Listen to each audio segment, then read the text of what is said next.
tayo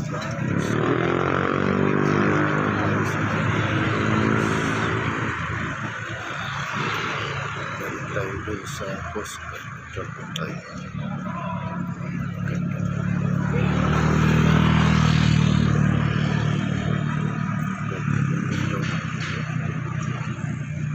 Tapos sa baba guys, dyan sa gilid may mga bagong sila tindahan, mga ilak-lak na kailangan. So pare-parehas ito bago yan guys. Ang galing ng ginawa talaga ni Romel dito. Hanggang doon yan guys, mahaba yan sa gilid ng dagat sa Panahilo. Kabila yan, doon tayo galing doon. Deliver tayo doon sa ano na press kasi bawal nga lang doon mag-video kasi may pantay ng mga pulis. Banda. So papunta na tayo guys ng tabi. Ano sa mga tura na tayo guys. Yan, ganda diba? Guys, yan.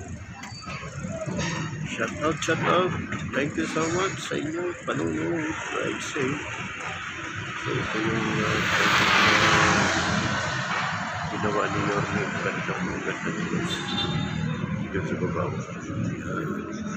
Tapos regular may naglilinis. Ayan, di na naman. Nakakapagpuso.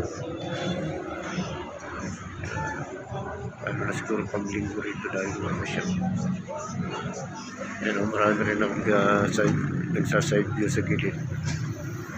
Next time dito lang tayo sa Maynila, magbibigay tayo dyan. Yan.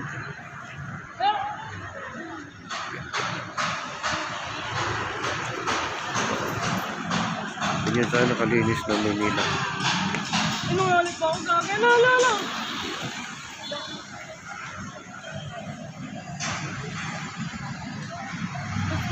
Pagtapos, ginayaan niya ako.